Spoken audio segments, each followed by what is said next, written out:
भाई साहब एक बार फिर से ओबाफेमी ने ब्रोक लेसनर को पटक के पेल दिया और दूसरी तरफ रोमन रेंज ने भी सीएम पंक को सीधा बोल दिया कि भाई आ रहा हूं मैं इस टाइटल के लिए। और सेथ रॉलिंस को भी पकड़ के ले गई पुलिस। आखिर क्यों? ये सारी बातें करते हैं मिलकर आज, क्योंकि आज हम करने वाले हैं मंडे नाइट रॉ का रिव्यू। लेडीज एंड जेंटलमैन, मेरा नाम है टकला पॉल हेमन और मैं पालतू कुत्ता हूँ उस महान बंदे का जिसने वर्ल्ड हेवीवेट से लेकर यूएफसी टाइटल तक जीता है, और वो कोई और नहीं, वो है ब्रोक लेसनर। और ब्रोक लेसनर का आज मूड कुछ ज्यादा ऑफ है, क्योंकि लास्ट वीक एक हवा से भरे हुए गुब्बारे ने ब्रोक लेसनर को पटक के मार दिया। और ब्रोक लेसनर को मारा कैसे? तब मारा जब सेथ फ्रिकिन रॉलिंस ने ब्रोक लेसनर को डिस्ट्रैक्ट किया और वो खुद को महान समझ रहा था, ब्रोक लेसनर की छाती पे पैर रखकर और रेसलमेनिया साइन को पॉइंट कर कर खुद को महान समझ रहा था। और डब्ल्यूडब्ल्यूई में हर नया बंदा आकर यही सोचता है कि वो ब्रोक लेसनर को बीट कर लेगा, वो ब्रोक लेसनर को डिस्ट्रॉय कर लेगा, लेकिन कोई ये नहीं सोच रहा कि भाई वो ब्रोक लेसनर है जिसने अंडरटेकर की स्ट्रीक खत्म की। लेकिन अंडरटेकर भी अपना बदला लेने नहीं आया। फिर ब्रोक लेसनर के रास्ते में वो गोल्डबर्ग भी आया था, ब्रॉन स्ट्रोमैन भी आया था, डीन एम्ब्रोज भी आया था, बॉबी लेशली भी आया था, एजे स्टाइल भी आया था और जॉन सीना भी आया था। तो कोई भी ब्रोक लेसनर का कुछ नहीं उखाड़ पाया, तो ओबाफेमी क्या ही उखाड़ पाएगा। तभी दोस्तों वहां पर ओबाफेमी भी आ जाते हैं और इस बार ओबाफेमी को क्राउड क्या चेंट कर रहा था। फिर ओबाफेमी जैसे ही रिंग में आते हैं, ब्रोक लेसनर ने ट्राई किया उसको F5 मारने की, लेकिन ओबाफेमी बच जाते हैं और ब्रोक लेसनर को फेंक देते हैं रिंग के नीचे। और तभी भाई ब्रोक लेसनर हो जाते हैं शॉक। फाइनली ब्रोक लेसनर को एक ऐसा बंदा मिला है जो ताकत में उसको टक्कर दे सकता है, और इनके बीच में जो मैच होगा उसकी एक्साइटमेंट और ज्यादा बढ़ती जा रही है। फिर नेक्स्ट मैच होता है विजन वर्सेस ऊसोस के बीच में for world tag team titles के लिए। ये मैच तो रेसलमेनिया में सेट होना था, लेकिन मंडे नाइट रॉ में हो गया, और मुझे लगा ही था कि ये मैच मंडे नाइट रॉ में होगी तो इसका कोई अच्छा रिजल्ट नहीं निकलने वाला। एंड में क्या होता है, लोगन पॉल जैसे ही ब्रेस नकल निकालता है तभी वहां पे म्यूजिक हिट होता है एलए नाइट का। एलए नाइट ने अगर लोगन पॉल पे अटैक किया, उसके बाद वही ब्रेस नकल दे दिए जे ऊसो को, और गुस्से में आकर जे ऊसो ने वो ब्रेस नकल मार दिया ऑस्टिन थ्यूरी को। तभी वहां पे वो मैच हो जाती है डिस्क्वालीफाई, और मैच के विनर बन जाते हैं लोगन पॉल और ऑस्टिन थ्यूरी, लेकिन टाइटल नहीं जीत पाए। फिर ऊसोस जा ही रहे थे, जे ऊसो को फिर से गुस्सा आ गया, वो चढ़ गया रिंग में और ब्रेस नकल मार दिया लोगन पॉल को।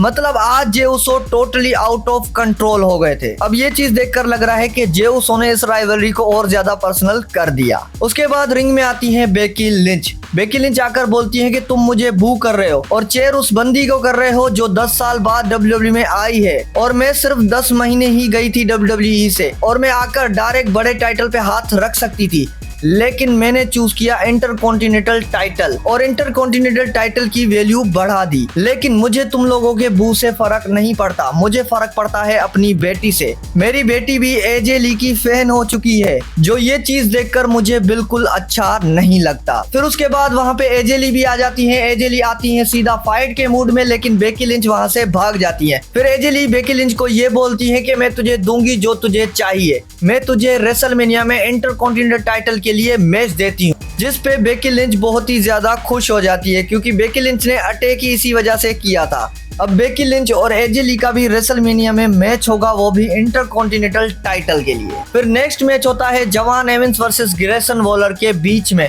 और ये मैच देखता ही जवान एवंस की वजह से हूँ, क्योंकि जवान एवंस हर मैच में क्या कमाल परफॉर्मेंस देता है। अपनी अच्छी परफॉर्मेंस से जवान एवंस वो मैच भी जीत जाते हैं। लेकिन कब तक जवान एवंस को इस न्यू डे की स्टोरी लाइन में फंसा के रखोगे भाई? मैं चाहता हूं कि जवान एवंस को भी आईसी चैंपियनशिप के लिए कम्पीट करना चाहिए। फिर बैक स्टेज में पॉल हेमन मिले एडम पियर्स से, जहां पे पॉल हेमन एडम पियर्स को बोलते हैं कि मुझे चाहिए एक मैच, मुझे चाहिए एक street match Usos versus vision के बीच में। तभी वहां पे जनरल मैनेजर ने उनको स्ट्रीट मैच तो दे दी, साथ साथ ये भी बोला कि तुम अभी रिंग में जाओ। फिर पॉल हेमन बोलता है कि मैं रिंग में क्यों जाऊं, जिस पे एडम पियर्स बोलते हैं कि तुमने ही तो बोला था कि तुम्हें सेथ रॉलिंस से मिलना है, तो जाओ रिंग में। तभी सीधा पॉल हेमन आ जाता है रिंग में। पॉल हेमन आकर बोलता है कि मेरा दिन बहुत गंदा गया है। मेरा दिन इस वजह से गंदा नहीं गया जो मैंने तुम लोगों की शक्ल देख ली। मेरा दिन इस वजह से गंदा गया क्योंकि ना ब्रॉन्सन रीड आएगा, ना ब्रॉन ब्रेकर, ना ब्रोक लेसनर, ना ऑस्टिन थ्यूरी, ना लोगन पॉल। आज मुझे बचाने के लिए कोई नहीं आएगा। हाँ, मुझे डर लग रहा है, लेकिन मर्द की तरह मुझे फेस करना पड़ेगा। फिर पॉल हेमन सीधा बुला लेते हैं सेथ रोलेंस को और मजे की बात वहाँ पे सेथ रोलेंस भी अकेले आ जाते हैं। सेथ रोलेंस जैसे ही आते हैं तो पॉल हेमन पुलिस बुला लेते हैं। उसके बाद पॉल हेमन सेथ रोलेंस को बोलते हैं कि मैं एक मर्द हूँ, मैं तुम लोगों के जैसे छपरी तरीके से नहीं लड़ता, मैं लड़ता हूँ लॉ के हिसाब से, और अभी तुम जेल में जाओगे और जब तुम जेल में जाओगे तब तुम्हें डिवोर्स दे देगी तुम्हारी बीवी और वो किसी और से शादी कर लेगी और तुम्हारा बच्चा पालेगा कोई और। भाई साहब ये पर्सनल लेवल पे चीज सुनकर सेथ रोलेंस वहां से भाग कर जाते हैं और सीधा पॉल हेमन को मार देते हैं एक पंच। सेथ रोलेंस ने जैसे ही पॉल हेमन को पंच मारा तभी वहां पे पुलिस आ जाती है और सेथ रोलेंस को कर देती है हैंडकफ। मतलब पॉल हेमन का यही प्लान था कि सेथ रोलेंस को दे देता हूँ पुलिस के हवाले, और ये चीज तो पॉसिबल नहीं है इनका मैच होना, लेकिन इनकी स्टोरी लाइन देखकर ऐसा ही लग रहा है कि इनके बीच में मैच होने वाला है। वहीं नेक्स्ट मैच आता है काबुकी वॉरियर्स वर्सेस बेली और लायरा के बीच में, और इस मैच को इन दोनों टीम्स ने क्या पर्सनल लेवल पे लड़ा है। एंड में क्या होता है, बेली मार देती है आस्का को, बेली द बेली, वो भी अनाउंस टेबल पे। फिर वो एल्बो मारने जा रही थी तो कायरी सेन आस्का को बचा लेती है। फिर लायरा वल्केरिया ने नाइट विंग लगाकर अपनी टीम को विक्ट्री दिला दी। फिर मैच के बाद हमें पता चला कि बेली और लायरा चैलेंज करने वाली हैं नाया जैक्स और लैश लेजेंड को, और इस चैलेंज के चक्कर में नेक्स्ट वीक इनका मैच भी सेट हो गया वुमेन्स टैग टीम टाइटल्स के लिए। फिर हमें बैक स्टेज में पता चला कि आइशो स्पीड यहाँ पे आए हुए हैं। तभी वहाँ पे आइशो स्पीड के सामने आ जाते हैं डैन होजेन। डैन होजेन आकर यही बोलते हैं कि हेलो, मेरा नाम है डैन होजेन और मुझे तुमसे एक सवाल पूछना है कि तुम्हारे इतने ज्यादा फॉलोवर हुए कैसे। फिर वहाँ पे डैन होजेन आइशो स्पीड को बद्दुआ देकर वहाँ से भाग जाते हैं। डैन होजेन चाहे रेसलिंग में इतना अच्छा हो ना हो, लेकिन एंटरटेनमेंट के हिसाब से बंदा सही है। नेक्स्ट हमें पता चला इंटरकॉन्टिनेंटल मैच होने वाला है डोमिनिक मिस्टीरियो वर्सेस पेंटा के बीच में। तो डोमिनिक मिस्टीरियो लिव मॉर्गन के साथ अपनी एंट्री ले ही रहा था तो स्टेफनी वक्केर ने आकर लिव पे कर दिया अटैक, और यहाँ पे डोमिनिक मिस्टीरियो ने छुड़ाने की कोशिश की तो स्टेफनी ने डोमिनिक को भी मार दिया एक पंच। फिर ये दोनों लड़ते लड़ते बैक स्टेज चली गई। तभी वहाँ पे ऑफिशियल पूरी टीम पहुंच गई और इन लोगों को कर दिया सेपरेट। उसके बाद डोमिनिक मिस्टीरियो फिर से एक बार एंट्री लेते हैं, वो भी जेडी के साथ। फिर होता है डोमिनिक मिस्टीरियो का मैच, वो भी पेंटा के अगेंस्ट। और इस मैच में मुझे पता था कि जो इन्होंने फिन बेलर के साथ हालत की थी तो फिन बेलर आएगा अपना बदला लेने, और वही हुआ। वहां पे आ जाता है फिन बेलर, जिसकी डिस्ट्रैक्शन के चक्कर में डोमिनिक मिस्टीरियो ये मैच हार जाते हैं। उसके बाद जेडी जाता है फिन बेलर से लड़ने तो जेडी को फिन बेलर पटक के मार देता है। उसके बाद फिन बेलर भाग के आता है सीधा रिंग की तरफ और मारना शुरू कर देता है डोमिनिक मिस्टीरियो को। और डोमिनिक मिस्टीरियो को जब अपना फिनिशर लगाने जा रहा था तब जेडी ने आकर उसको बचा लिया। जेडी ने तो उसको बचा लिया, लेकिन जेडी फंस गया फिन बेलर में से। फिर फिन बेलर ने अपना पूरा बदला लिया, वो भी जेडी से।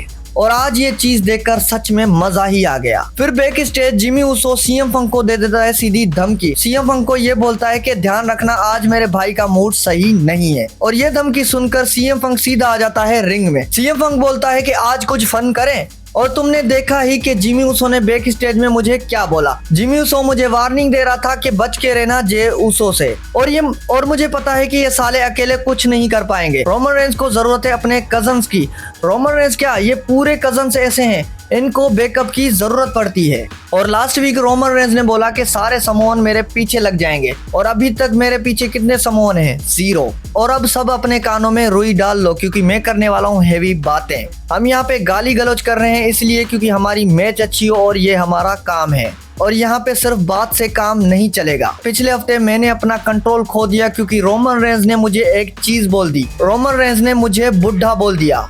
उसके बाद सीएम फंक ने बोला कि मैं जो भी बोलूंगा सच बोलूंगा। हाँ, मैं बुढ़ा हूँ, लेकिन इस चीज से शर्म मुझे बिल्कुल नहीं। अगर मुझे इस चीज से शर्म होती तो ये सारे बाल काले करके आता मैं यहाँ पे, और मैं जो भी करता हूँ, जैसे करता हूँ, सब कुछ सही करता हूँ, और मैं हूँ एक फाइटिंग चैंपियन। और रोमन रेंज सुन ले, अगर तूने मुझे बुढ़ा समझकर हल्के में लिया है तो तू ऑलरेडी हार गया। लास्ट वीक इस बुढ़े ने तुझे एक पंच से गिरा दिया, और इस रेसलमेनिया में तुझे पता चलेगा कि real best in the world आखिर है कौन। और भी बहुत लोग थे जो मुझे बुढ़ा समझ रहे थे। मुझे गुंथर ने भी बुढ़ा समझा था, और पता है मुझे किसने बुढ़ा समझा था? उस जे ऊसो ने। और क्या करेगा वो बोच किंग जे ऊसो मेरा। तभी वहां पे जे ऊसो भी आ जाते हैं। फिर सीएम फंक उसको बोलते हैं कि यहाँ पे तू फाइट करने आया है या फिर बात करने आया है, जिस पे जे ऊसो आकर बोलते हैं कि तू सिर्फ मुंह ही चलाता फिरेगा, तूने मेरी फैमिली के बारे में बहुत कुछ गलत बोला है, तो मैं तुझे चैलेंज करता हूँ कि मुझसे अभी के अभी फाइट कर। जिसमें सीएम फंक बोलते हैं कि हाँ, मैं फाइटिंग चैंपियन हूँ और मैं इस टाइटल के लिए तुमसे फाइट करूंगा। फिर सीएम फंक टाइटल बीच में रख देते हैं, तभी वहाँ पे आ जाते हैं जिमी ऊसो।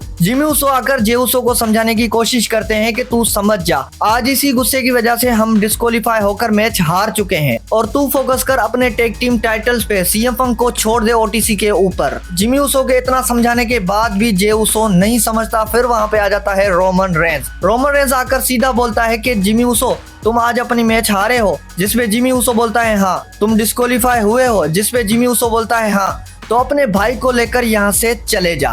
फिर जैसे ही जिमी ऊसो जे ऊसो को ले जाने वाले थे तो जे ऊसो अटैक कर देता है सीएम पंक के ऊपर, लेकिन सीएम पंक मार देता है उसको एक पंच। फिर जिमी ऊसो सीएम पंक को पकड़ लेता है, तभी वहाँ पे रोमन रेंस सीएम पंक को मार देता है सुपरमैन पंच। तभी वहाँ पे सारे ऑफिशियल आ जाते हैं, इनको सेपरेट करने की कोशिश करते हैं। फिर रोमन रेंस वहाँ से जैसे ही जाने लगते हैं तो जे ऊसो रोमन रेंस को बोलते हैं कि भाई यही वो बंदा है, आज तू इससे बदला ले अपना। फिर वहां पे रोमन रेंस ने सीएम पंक को मार दिया एक स्पेयर मारने के बाद रोमन रेंस सीएम पंक को ले गए रिंग के नीचे। वहां पे तो रोमन रेंस ने सीएम पंक को तोड़ ही दिया और एक पावर बॉम्ब भी मारा, वो भी अनाउंस टेबल पे। और रोमन रेंस का ये रूप बहुत दिनों से मिसिंग था जो आज हमें दिखा। लिटरली रोमन रेंस ने यहाँ पे सीएम पंक को डिस्ट्रॉय ही कर दिया था, लेकिन सीएम पंक इतना ढीठ था तभी भी वहां पे हंस रहा था। अब इनकी मैच इतनी ज्यादा पर्सनल हो गई है, ऊपर से ब्लड लाइन की स्टोरी भी इस मैच में डाल दी है। अब देखते हैं कि रेसलमेनिया 42 में क्या होता है इस मैच में। आपको आज की मंडे नाइट रॉ में बेस्ट मोमेंट कौन सा लगा, कमेंट करके मुझे जरूर बताना।